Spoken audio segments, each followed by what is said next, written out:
Welcome to the Safety Map podcast. I'm Alyssa Decker, founder and developer of the Safety Map framework, and this is where we talk about how safety, not performance, is the foundation of healing. We're talking about healing that goes beyond coping skills and into structural change. I'm so glad you're here. Have you ever said the right thing and still had the conversation go completely wrong? You used the I statements, you lowered your voice, you tried not to accuse, you tried to include the other person's perspective, you tried to validate, you tried to say it the way that Instagram or a podcast or a book you read told you would work. And somehow the other person still reacted like you attacked them. Or maybe you were on the receiving end. Someone else said the right words and your body still tightened. You understood the words. You knew what they were trying to say. You even saw how hard they were trying to do it right, to say the right thing. And you still found yourself getting defensive or angry. What's really going on when that happens? Why is it that even the best communication skills and tips and strategies and your best effort to use them, sometimes really successful and sometimes complete and utter failure? What's the difference? Well, it happens because while communication skills are critically important to a relationship, there is something happening underneath those tools. So in this episode, we're going to dig into some of the most common miscommunications that happen even when we are doing everything right. Hey, Alyssa here. Thanks for joining me for another episode of the Safety Map podcast. If you are enjoying this content, if you're learning something here, or even just identifying with what we've been talking about, please take a moment to subscribe or follow on whatever platform you're currently listening in on. This really helps other people find the content, and it makes sure that you don't miss a single upcoming episode. Thank you so much. Now back to today's episode. Many people think that if they just find the right words, the pattern will stop. If they just say it the right way, that we can finally solve this fight.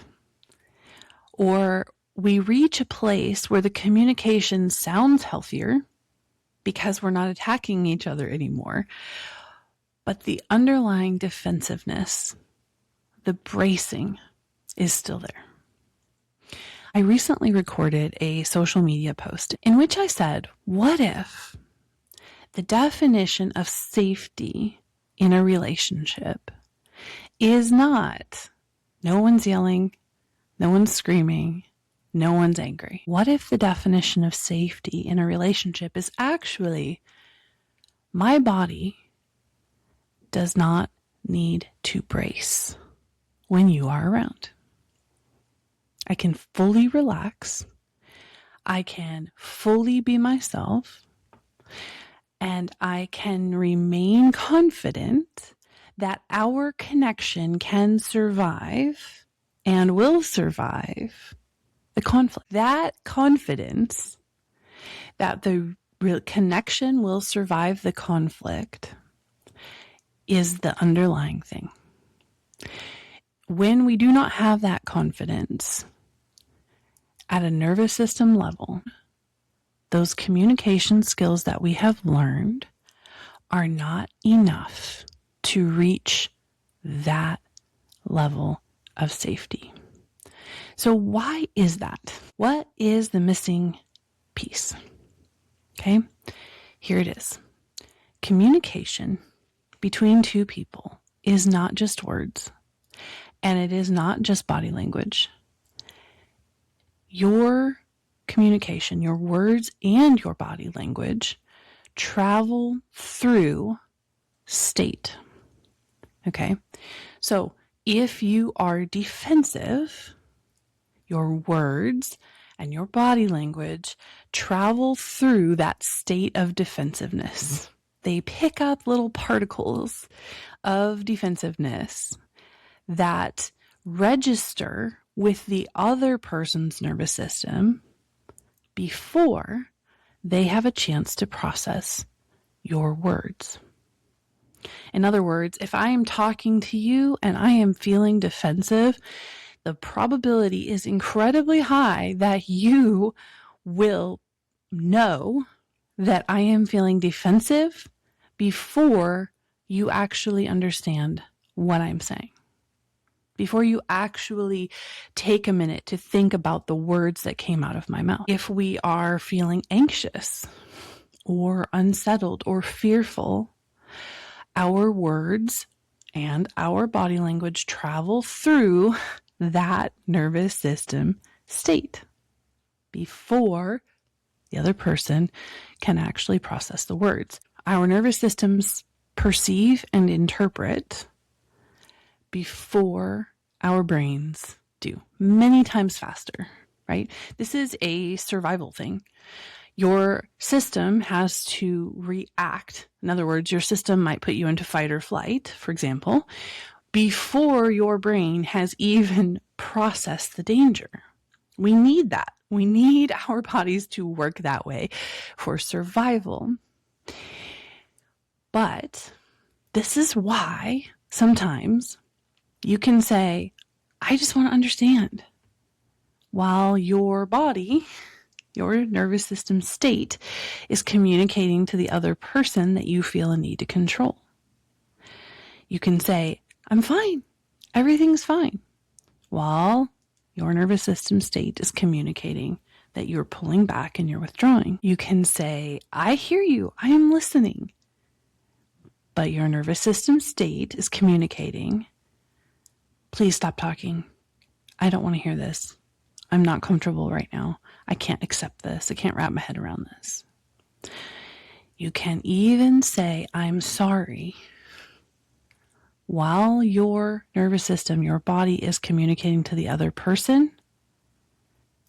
Just make it stop. Can we be done now? Think about that for a minute. Have you ever been in a relationship where the other person apologizes and you're like, you're just saying that to get out of this conversation? Or in reverse, where you apologized because you simply wanted the argument to end. Our systems feel this kind of defense. We are not just processing language or body language in a conversation.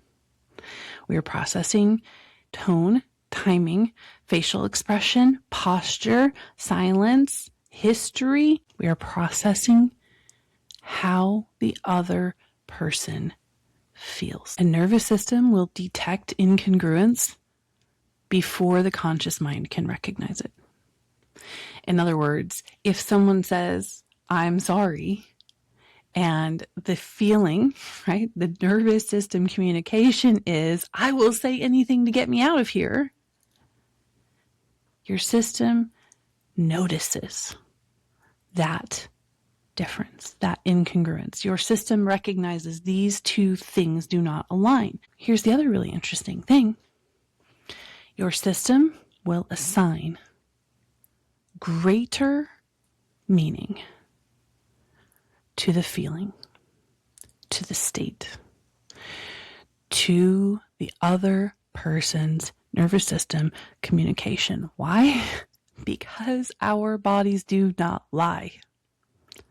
And our bodies know the other person's body isn't lying either, right?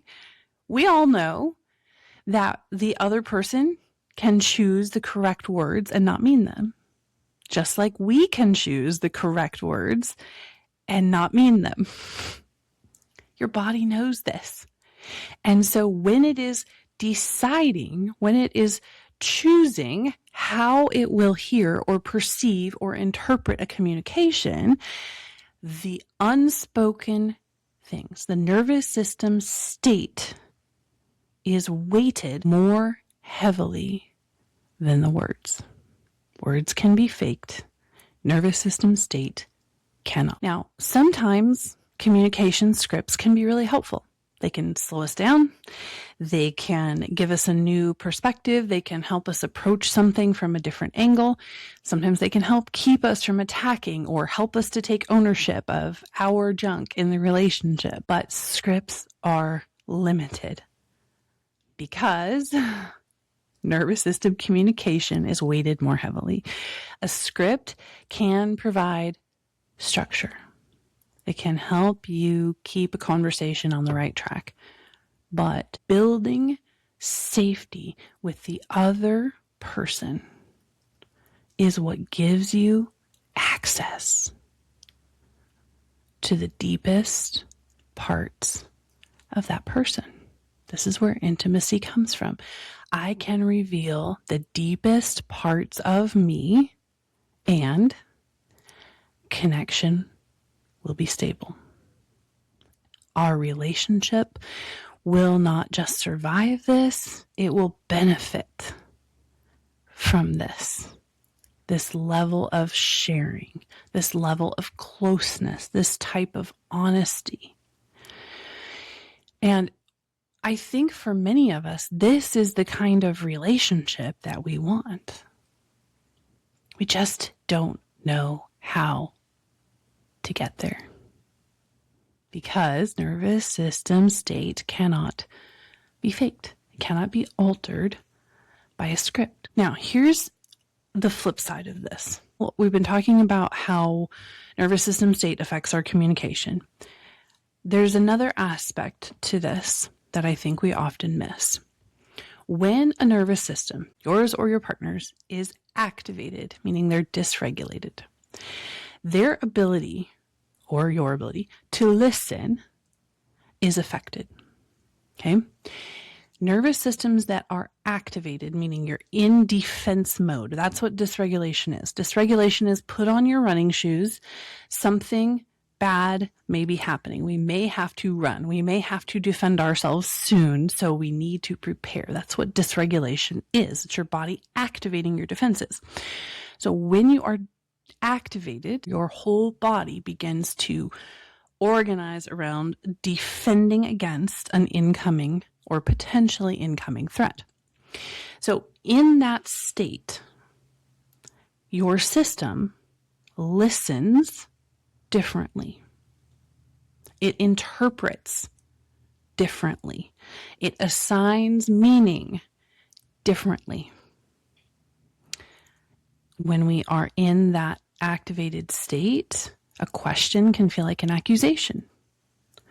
A boundary can feel like abandonment. A need can feel like pressure. A disagreement can feel like a relationship rupture. The sentence, the words, might be safe. But when we are activated, the prediction about that sentence may not be. Okay? Now, we've all experienced this on some level. We have all been in a moment where we overreacted to something, or we got super offended or hurt by something. And then later, when we looked back on it, we realized, that was probably an overreaction. Or maybe I just couldn't even get past the feelings, the sensations in my body long enough to truly hear them. We know what this feels like. We don't often recognize it in the middle of a conversation, and we often don't recognize when the other person is experiencing this change in processing. Activation changes the way your brain and your nervous system process information, because everything in that moment is filtered through that lens of, how does this affect my ability to defend against this incoming threat? Okay. So this is where conversations become protective cycles.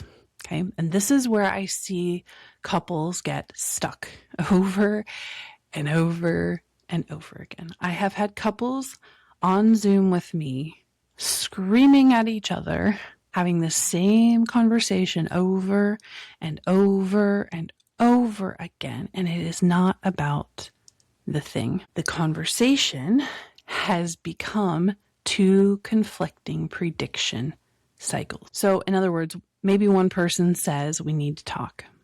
The other person's system immediately gets activated. Why? Because those words in the past have represented threat. Now, maybe not with that partner, maybe with someone else, maybe in a completely different context, but something about those words activates a threat prediction, and their system begins to predict, I'm about to get pressured, I'm about to get blamed, I am about to be proven a failure or a fraud, I am about to experience being shamed or embarrassed, or we're about to be disconnected. You're about to leave. You're about to abandon me. And so maybe they withdraw. And the other person feels that withdrawal. And the withdrawal confirms the first person's threat prediction of abandonment or of disconnection. So they push harder. Don't leave me. Don't abandon me. Stay connected to me. And the other person withdraws a little further, and a little further, and a little further. Chasing, withdrawing. At this point, when you have a nervous system that is withdrawing to protect itself and a nervous system that is chasing to protect itself, we are no longer having a conversation. We are having a protective cycle. At this point, it becomes almost irrelevant what the original topic was, because neither person is capable of truly hearing the other person in that moment. Now, both people may be trying to create safety. Both people may be very well-intentioned. Both people may be genuinely seeking healthy connection. But they are inadvertently doing it in conflicting ways. Avoidance often becomes one of these things. If one person avoids because conflict, it feels unsafe, or avoids because it doesn't feel safe enough to share a particular aspect of themselves yet, the other person may interpret that avoidance as disconnection, as disinterest, and here we go again with two threat predictions colliding. So the issue when we get into these cycles is not how do we say it better. The issue is not how do I choose better words, or what do I say instead, or how do I relax my body. The real issue is, what does each person's system believe is happening? What threats is the other person's system what threat is the other person's system predicting? When we get to that level, when two people begin to understand what the threat predictions are and how those threat predictions are interacting, then we're getting somewhere. Now, it's important to say at this point that just because you or your partner is reacting based on a threat prediction does not mean that the behavior is always acceptable, okay? There is a difference between understanding why the behavior is happening and accepting the behavior. If the other person yells and screams and name calls or is abusive in any way, that is not acceptable behavior. But instead of saying, stop doing that, right? Or instead of withdrawing, when we understand the threat predictions, we can come into that conversation saying something like, I get your reaction. I understand what is happening. I understand that you are experiencing XYZ. I understand that this particular thing doesn't feel safe to you. How can we resolve that without this abusive behavior? How can we resolve this without the name calling, without the yelling and the screaming? If we can't, in this moment, discuss this, without the harmful behavior, then we will table the conversation until later. Okay? We don't need to excuse harmful behavior because it is a safety-seeking strategy, but it can be very, very helpful to begin recognizing what that strategy is. So safety in a relationship, I mentioned this briefly at the beginning, is not the absence of discomfort. It is not the presence of perfect communication. Safety does not mean we always agree with each other. Safety does not mean we can solve every argument. It does not mean we can always end up on the same page. Doesn't mean we like the same things or we voted the same way or we have all of the same beliefs. Safety in a relationship means I can show up fully, authentically as myself, and the connection will survive. We can have conflict and remain connected. We do not weaponize our nervous systems to avoid accountability. We understand our nervous systems to increase intimacy. The level of safety that is present in a relationship determines how effective communication can be. Without safety, effective, intimate, deep communication is not fully possible. Now, as we conclude this episode, I want to ask you a question. What conversation or behavior or sentence or action seems to create activation in your relationship or in yourself before the conversation even begins? What do you find yourself protecting against the most? Is it pressure, abandonment, control, shame, failure, disconnection? When you use communication tools, does your body feel available? Do you feel connected to yourself and your own emotional experience? Or is there something going on that your body is bracing against? Is there a disconnect between the words that you're saying and the state of your nervous system? I work with couples all of the time at this level, and I can tell you one thing with absolute certainty. The goal in creating more effective communication in your relationship is not perfect wording. The goal is to create enough safety that truth and repair and connection become possible. Thank you for listening to this episode of the Safety Map podcast. If you and your partner would like to explore this deeper, feel free to reach out to me in the email address below. And while you're there in the show notes, download the free guide, Calm is Not the Same as Safety. That PDF is designed to help you begin to dip your toe into understanding what your system is doing, what it is protecting against, and what safety really feels like in your body. Before you go, take a minute to share, like, or subscribe. That will really help people who need this content to find it. I'll see you next week for the next episode.